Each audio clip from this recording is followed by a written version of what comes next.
Hey, I'm Will, I'm Kyle. and today we're going to be talking about decorative fish versus utilitarian fish. So the first thing I want to talk about is what are these two things? Yeah, so let's start off with some decorative fish. That's what most people are probably familiar with. So decorative fish, in my opinion, are the fish that serve no purpose other than just being pretty to look at. Right. So really good example of that would be something like Anthias. They don't really serve any utility in the tank. They're not eating pests. They're not eating algae. They're just there to look pretty and swim at the top of your tank. And they are pretty, that's for sure. They're really nice, but they don't really serve any purpose. Sometimes they even do bad. A lot of really decorative fish eat coral, eat your inverts. So you definitely want to avoid some of them if those are things that you're interested in. But what's a utilitarian fish? Because in my mind, sometimes I picture utility fish as just kind of a plain, ugly or drab fish. Yeah, that's a fair amount of them. So utilitarian fish, in my opinion, are going to be those fish that serve a very special purpose in the tank. They're added for a very specific reason. So if you have an Anthias outbreak, you're probably adding a utilitarian fish like an Anthias eating filefish. Or the most common ones that are kept are going to be tangs because they are notoriously good at eating algae of a wide variety. But foxface, rabbitfish, all that kind of stuff are also in that category as well. Right. But there are some pretty options, but a lot of them are kind of drab in coloration, in my opinion. Definitely. I think some Blennies, some other algae eaters are a little bit drab. Some foxfaces or rabbitfish can be a little plain, but there are some really pretty ones. Like the guys back here are some of my favorite fish in the tank, and they're super utilitarian. Gem tang, one of my absolute favorite fish, and it munches basically every piece of algae in this tank. Yeah. I mean, aside from the gem tang, you also got the yellow tang, which I think is a underrated classic. Well, it used to be, but now they're kind of sought after because they're not very easy to find unless I captive bred. But yellow tangs are a really good option for utilitarian and beauty.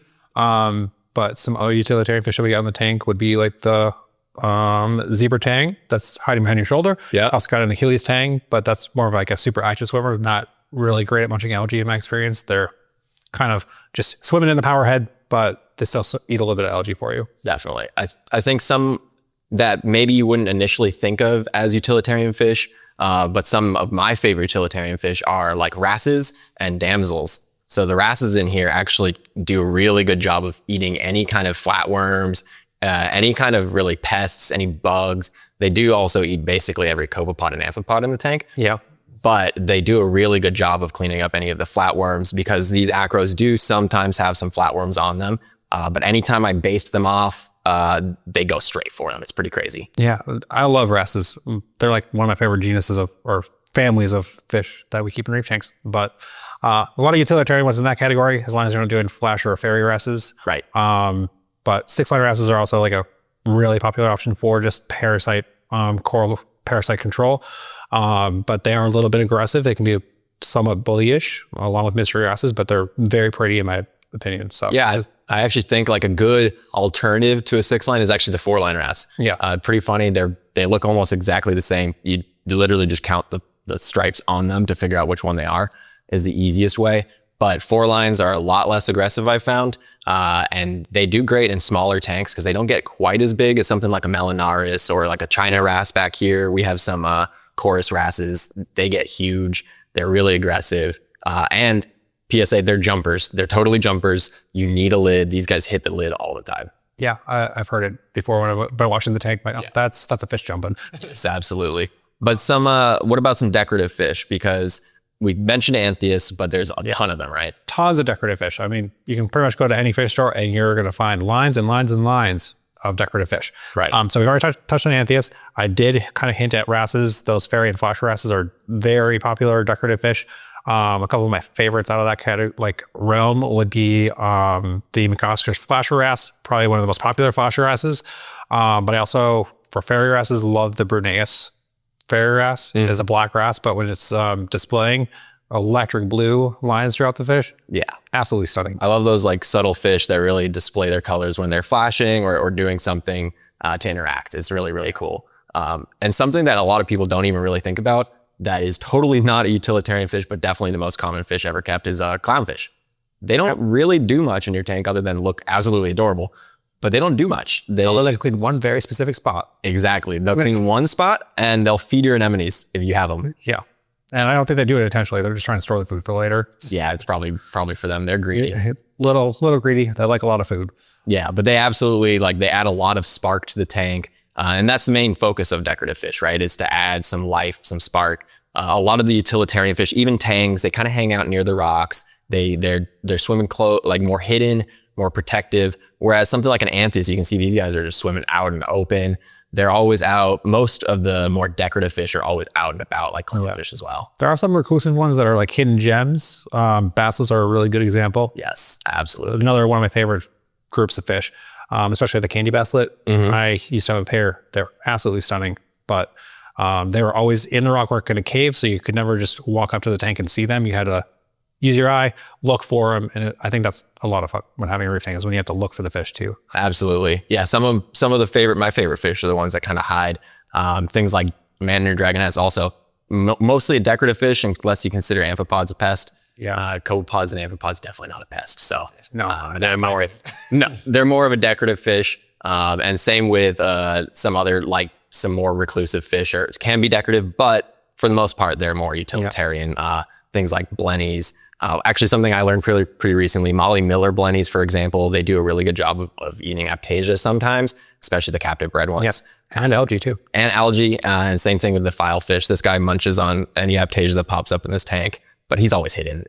They're very, very reclusive fish. He's hard at work. That's all we gotta say. Exactly. That's why you don't see him as often. Yeah, another group I would say that could be hit or miss as far as like utilitarian versus just decorative, angelfish. So angelfish are grazers. If you don't like a lot of sponges in your tanks, if you feel like you have a lot of sponge work, sponge growth, angelfish are notorious for being sponge eaters, especially if you're looking at like regal angels, a lot of the dwarf angels that are a little bit more finicky, they eat a lot of sponge as part of their natural diet. And they're also grazing the rocks. They're eating some algae, but a lot of them are super, super pretty. Some of the most popular, most expensive fish are actually from that group. Yes. So you got things like the Personatus angelfish that are, some great rates. Yep. Also some of the most expensive fish, which is crazy. Definitely. Regal angels are really popular as far as like just absolutely hands down gorgeous. Emperor angels are also just drop dead beautiful. Especially if you get like a juvenile and you grow it out, like seeing that transitional phase is absolutely amazing. Yeah. Now, for me, I have some pretty bad experiences with the full-sized angels. Any of the dwarf angels, a little less of a bad experience. But for me, a lot of the large angels end up nipping at my corals. I'm a big SPS guy. The angel in here nips at the tips of all these acros all the time. Thankfully, they grow fast enough to not really be affected. But in a smaller tank, it would be an absolute nightmare. And we have an Ebly over in another tank here that does nip at some things. So if you really value your corals, maybe they're not such a utilitarian fish for you. Nope. They're more of a decorative fish. But I will say that they do keep the rocks pretty clean. Even though they only really eat sponge, they don't actually eat the algae. They do definitely just pick it off and keep the rocks really nice and clean looking. It's pretty cool. It's a nice balance, but definitely absolutely gorgeous. I think we should talk about some nano tank stuff, just because I feel like it's kind of hard to get a good balance of utilitarian versus decorative fish, and it's up a small tank. So if you're going to pick some utilitarian fish for a nano tank, what would you pick?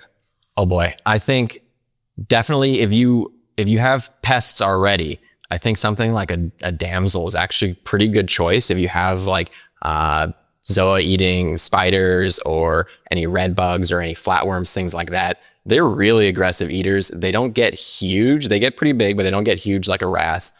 They're a bit of bullies, so you definitely need to be careful with what you put them with. But I think they're my definitely number one nano pest eater. That's a good option. My mind for nano always goes to some of the smaller blennies, especially like the tail spot blenny.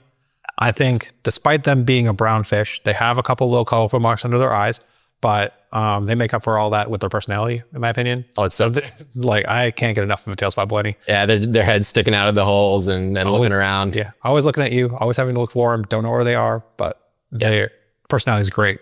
Also for nano tanks, depending on how big of a nano tank you have, the 6-line and 4-line wrasses would be a really good option, I think, as well. For flatworms and stuff like that.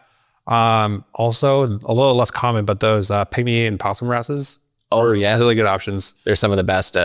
In my opinion, they're really some of the best like flatworm eaters. They get into the cracks because they have the long beak. They're really super small. Yeah. And then I was also thinking Hector's gobies and rainfruit gobies. Okay. They eat algae as well, in my experience. Oh, really? It's just you can't have a ton of it because they're not super efficient like a tang is. Right. But if you get them in there before it happens, it's usually, they're pretty good at keeping it at bay. I've definitely seen them grazing, but I didn't realize they really go at it. That's pretty cool. Yeah, they like hair algae, but I always recommend going captive bred on those because they are a little bit more tricky to adapt to captive life if you get a wild caught specimen, especially for such a small fish. It's hard to get small foods that will be enticing to them unless you have a lot of copepods. Right. So, definitely. nice little balance there. And for decorative fish in a nano tank, you got to go with the classic. I think almost every tank has one or a pair. Clownfish is definitely my #1 pick. They come in all shapes and colors, all sizes, aggression. They have tons of really cool interactions. They're really easy to keep. They're captive bred basically anywhere. Yeah, it's harder to find a wild caught one versus a captive bred one these days, which I think is actually a really good thing. Sign that things are going in the right direction. Yeah, absolutely. My other top pick for a nano tank would be a Royal. I don't think anything beats the radiant purple and yellow combination. It's pretty fishy. Like I don't think any other fish comes close as far as brightness goes in those colors. Yeah, and they're really cool in schools. You can get a few of them. They really kind of hang out under the rocks together. A really cool fish, definitely. Especially if you have a lot of overhangs and caves, they're going to be really fun to watch. Full of personality. Also, if you can get them on camera yawning, that's like my favorite thing to see. Oh, it's adorable. Yeah. So much personality in some of these fish. Nano or large, doesn't really matter. But thanks for watching. Have a good day. Bye.